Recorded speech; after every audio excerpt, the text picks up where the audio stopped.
to That Was the News That Was, Dateline. I keep on forgetting to get this ready. 8th of March.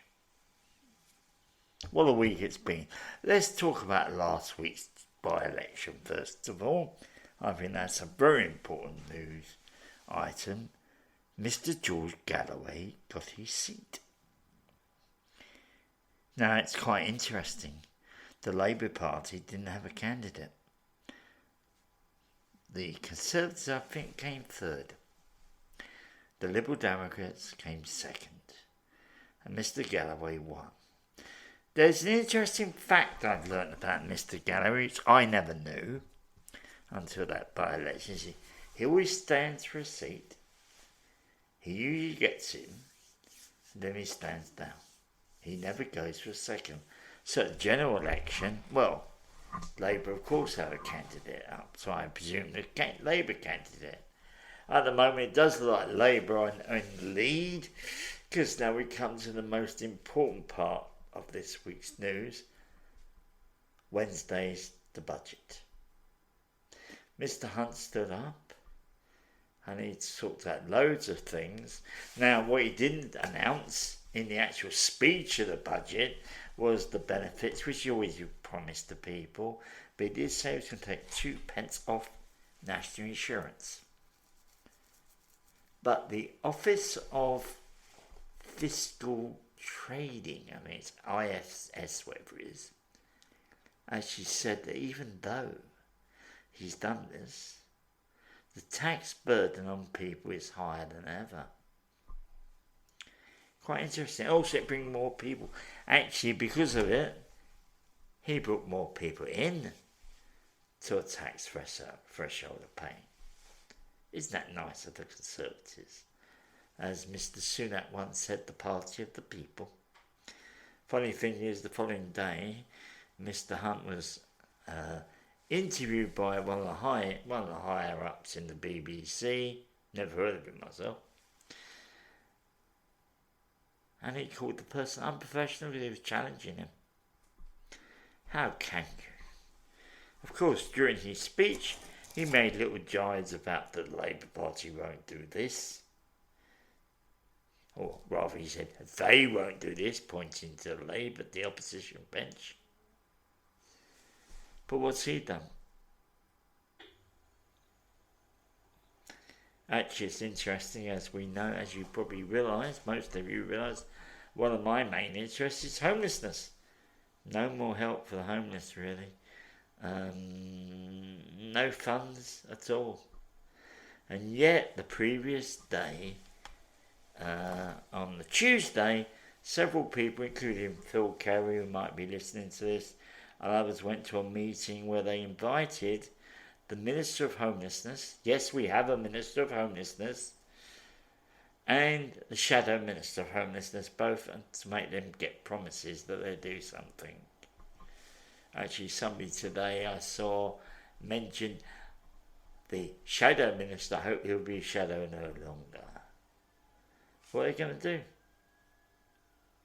There is a forecast now that although they're saying that inflation is going to come down by 2% by the end of the year.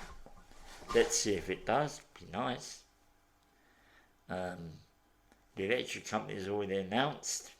My friend Neil phoned me up the other day and said he's been told his bill's going to go down tremendously. I haven't been told anything yet by my electric company. Whatever, they'll make sure they get their profits. They are a business. But I can see for the common man, there was much more help. And there's a statement. I do talk a lot to Neil. And he does make sense. And he says he's sick of hearing about the hard-working families. Because that's what they say. We are here for the hard-working families. What about the hard-working individuals? Or don't they count? There isn't much help around. What can we see? This is going to be a short one today because I'm just flummoxed by this.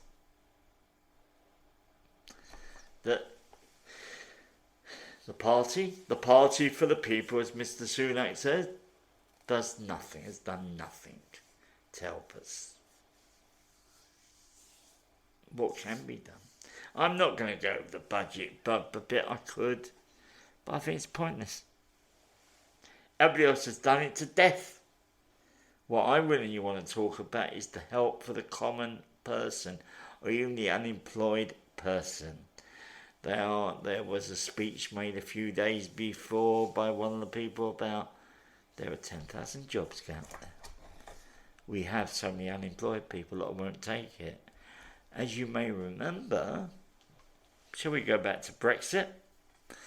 We're going to get rid of all these people so we can have more jobs. Also, we can have £350 million a week to put in the health service was the promise. That never happened. But also, a lot of people didn't want the jobs that we had these people from Europe doing. So what we've done. Now, the next thing is, the migrants, get them all out before they take our jobs. They're going to take our jobs, they are. It's disappointing, this country at times. I'm going to tell you now. I'm going to go over some things I've spoken about. I might have spoken before, probably have. Is a friend of mine, when I lived in South London, he came from Birkenhead, round Liverpool way.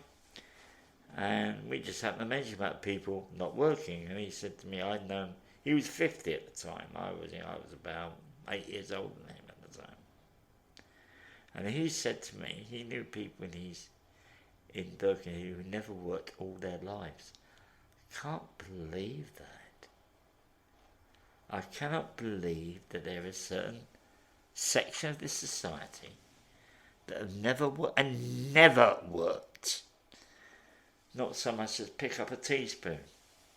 Probably. Maybe it was too strenuous for them. There are so many things I could say here that I am absolutely frustrated about.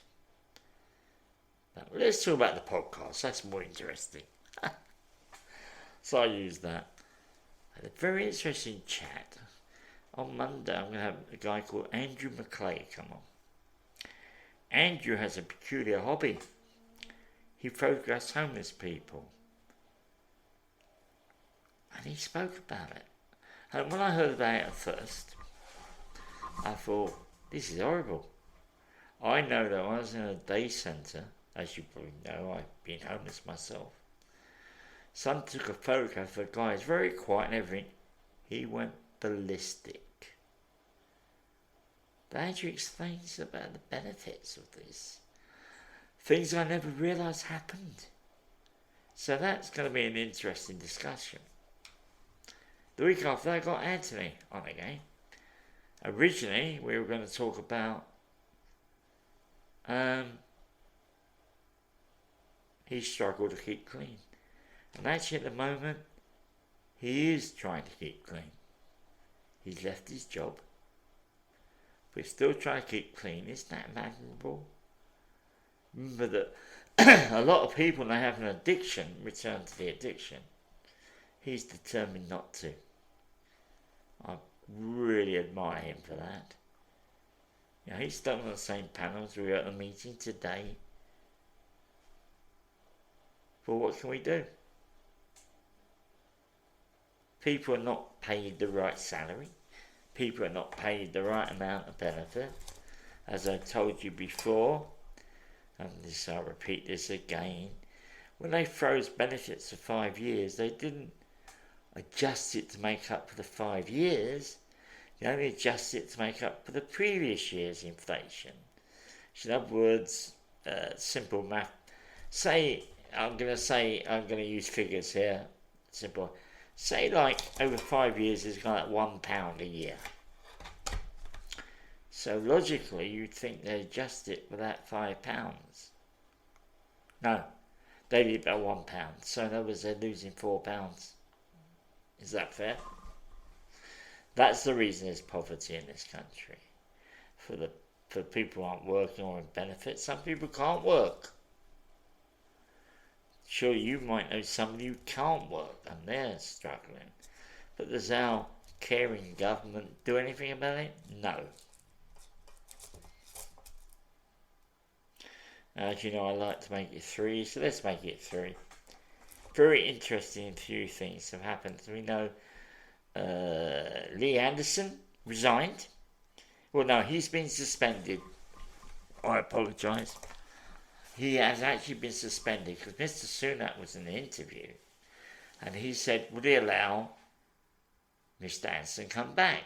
He said, he's been suspended. He didn't say, when the suspension... logically, you would think, yeah. Logically, if suspension's over, you come back. It happens all the time. But then he was asked about my favourite politician, who is a racist, Suella Braverman, and he refused to answer. And remember one thing, Suella Braverman,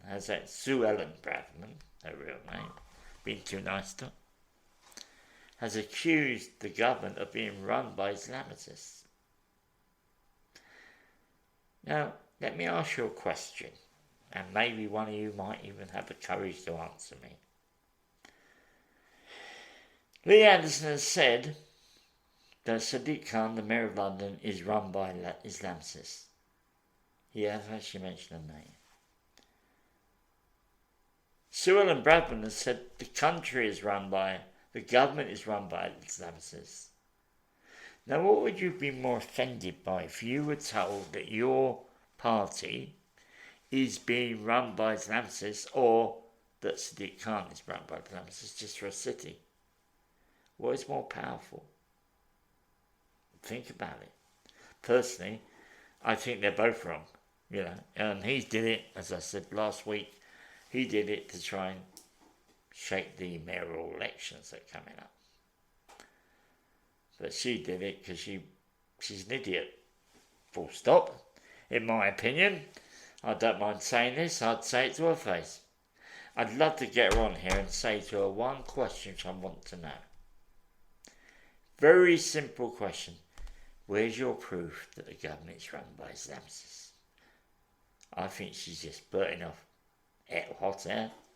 Probably from her mentor told her this, and he is God, so she repeats it in her own stupid way. What chance? They're now saying the general election might be the 2nd of May.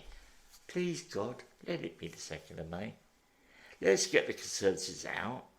But the reality is, unfortunately, Labour is going to come in and they're going to have to take away a lot of those cuts that the Conservatives have made.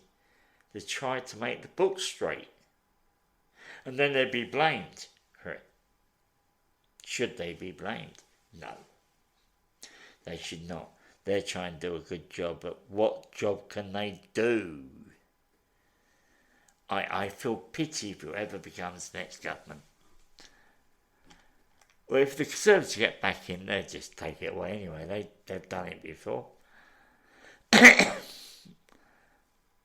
Final point is, and the people on my mailing list will know this, I heard that they were still doing this £2 billion to end street homelessness. So I contacted Dulut's press office. This time I got a reply. I was shocked. I thought I was have to moan. It's now £2.4 billion. And they're still saying 2025. Well, nothing's really been done, although they are putting the pressures on the councils. And now we should talk about councils.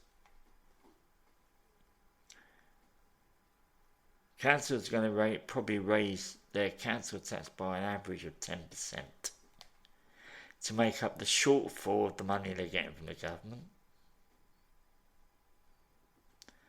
We are heading for another poverty trap, really, for a lot of people. I'm lucky, I'm a pensioner, I don't have to pay council tax. At the moment, I might change the rule. But this is really worrying. Plus also, I have been told if you earn a certain amount in your pension, your income, which could include your pension, if your pension is known as income, I can end up paying income tax. So my dreams of becoming a millionaire have gone now. But no, seriously, I will tell you now that at the end of this month, I'm going to set up a GoFundMe site and a Patreon one. Probably the Patreon I prefer. Asking people who are interested to give me a small sum of money. And I was going to ask for £10 a month. So I'd like to know your feedback on that. Is that too much? Yeah, I was saying 10. But, I'm thinking I might only get 20 or 30 people at the moment, or 40, 50 maybe. So that's still £500, yes. But, that would cover my expenses. I could do more things with the podcast. My dream is travel the country. Well, I can't afford it. Although I have one bit of good news today. I have a credit card. £500 limit. I was down to £480 actually this morning. All of a sudden I've been off another £1,000, 1,500 quid. But I've got to be careful. Seriously. Only people get into debt. Actually, I bought some tobacco because I had no money to buy tobacco. My pension comes next Friday. So I'm going to be very careful from now on, I've decided. But at least, I can use it to buy food and other stuff. But then you've got to pay it back. Cannot take a debt. Now, our country is in debt. The last figure I think was only £2.25 trillion. Something we all have in our pocket. So you imagine me as a country. I'm in debt, I don't like being in debt. I've been in it before, years ago. But this time I want to be good with it. Because other times, I'll admit to you, I've run away from debt. I'm surprised to get a credit card. But what does our country do? Our country can't run away from debt.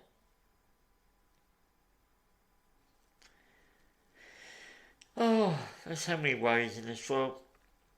I wish I could solve them all. But I think that's enough of me waffling on.